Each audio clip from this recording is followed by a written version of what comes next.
This is the Spirit and Wellness Show. News and information from a higher perspective. With your host, Harry Wilkinson. Hello and welcome to the Spirit and Wellness Show. My name is Harry Wilkinson and I am your host here for this program that takes a look at events in the world, happenings during the week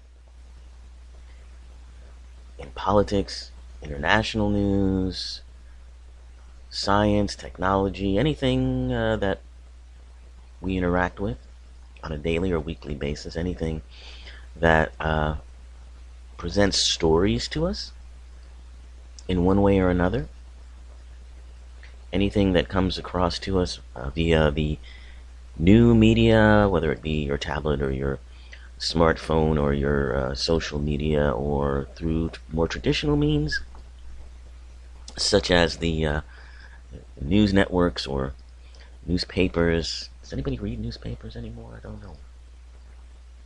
I read them online. I find that the articles are the same as the articles that are printed on paper. However, you don't have the giant loss of trees that it takes to put ink on paper. So I kind of don't get what it is that still keeps traditional newspapers printing that way when we have a perfectly good platform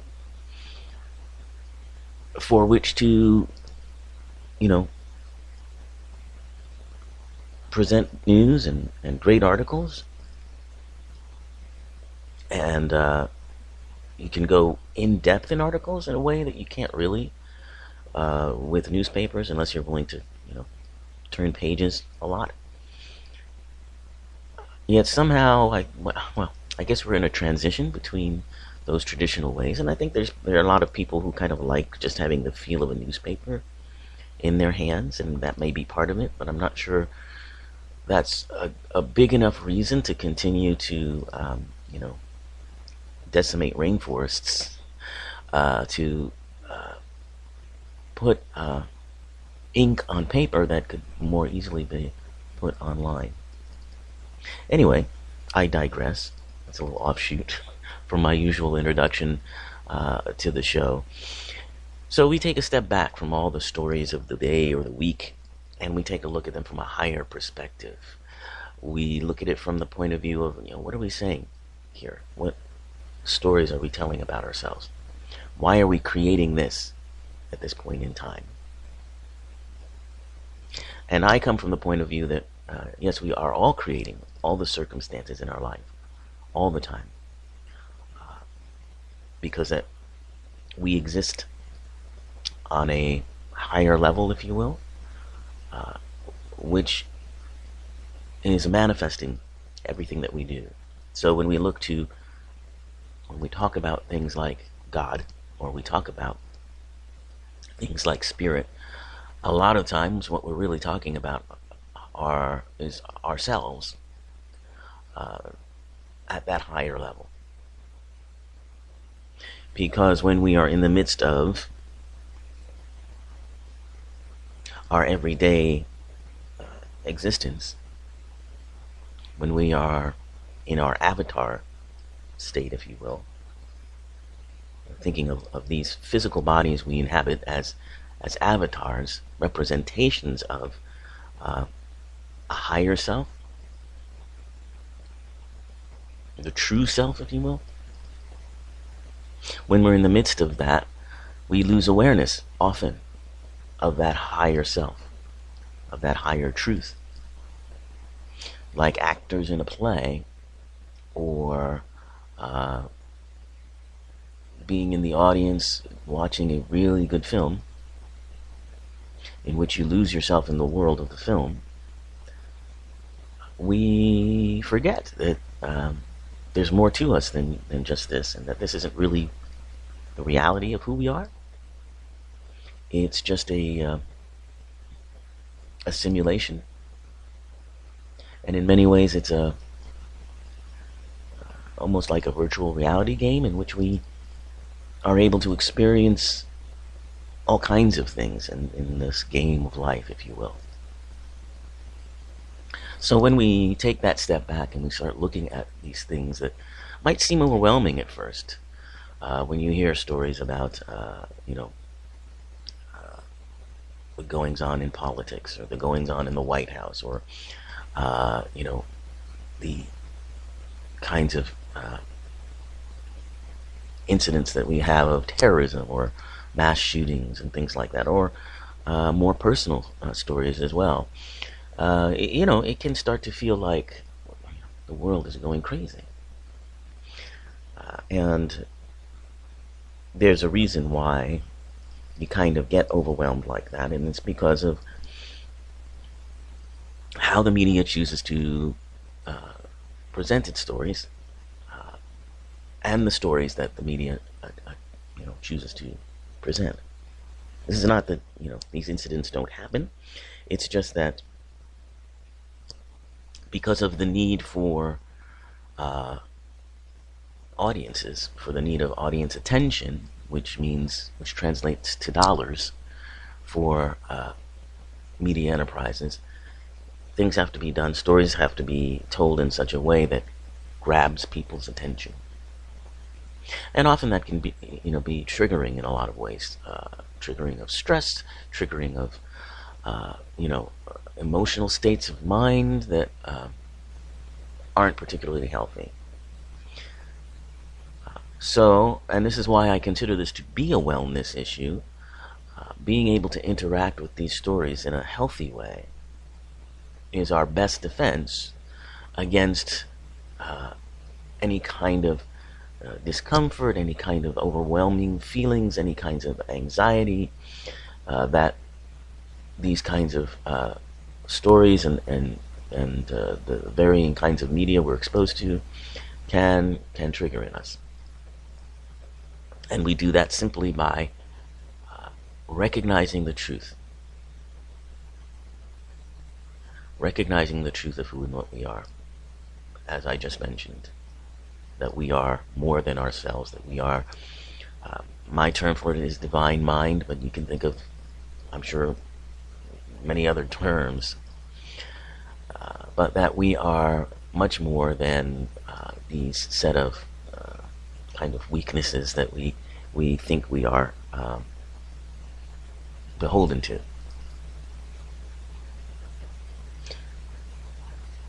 And so when we look at the story of the Parkland shootings, for instance, we look at it, at least on this show, I look at it in a different way. I look at these people as heroes. I look at many of these situations that are created as moments that we've created from that higher place, if you will, for people to reconnect with truth and to see exactly who and what we are, and remember who and what we are.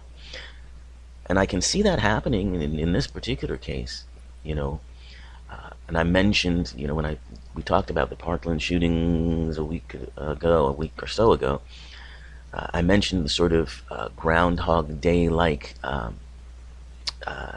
atmosphere of these occurrences, these shootings that keep happening and happening and happening until we learn what to do to change it, and until our awareness and our consciousness changes enough for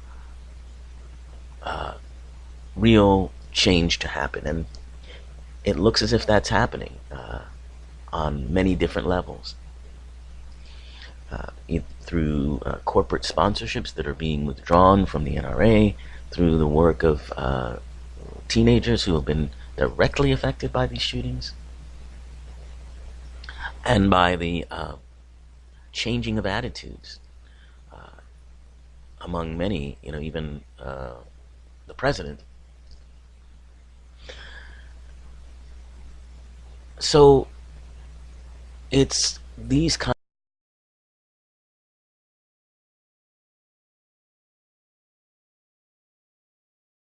go into these stories and have a way to look at them differently.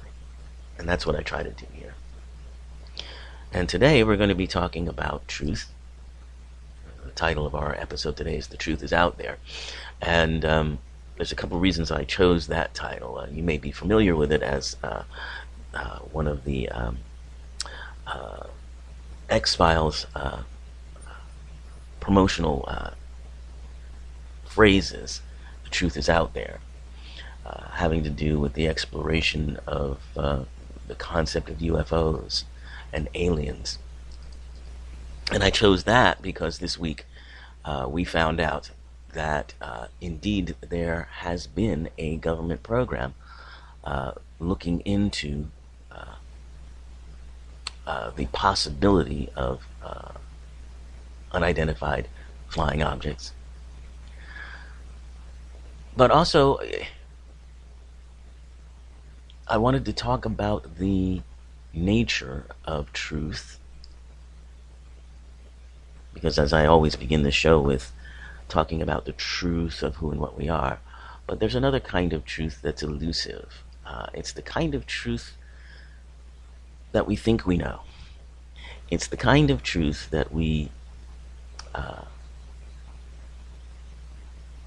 use our empirical, logical mindset to find. And it gets us to a certain point. But it will always lead us astray in a way. Because part of being in the world is being in the mystery. And for as much as we think we know about the world, as much as science tells us about the world, there's much, much more that is just completely unknown. And to, embrace the unknown and respect it is, I think, an important quality. Also, it is a kind of,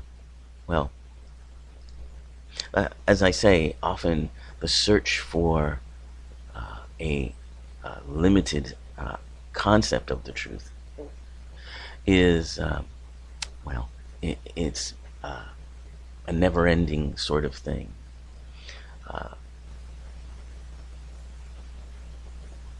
But from a metaphysical perspective, we understand a deeper truth about ourselves. And we tell this truth about ourselves in our stories, through the media, not media, but through the films and television that we are drawn to. And these are representations, aspects of who we really understand ourselves to be.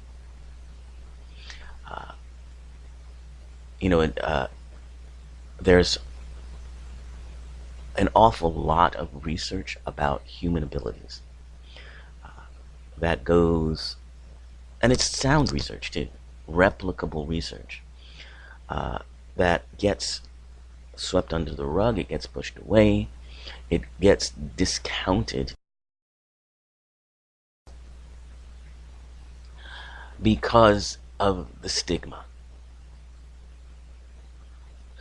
And because it's kind of, I think for some people it shakes them up. They don't want to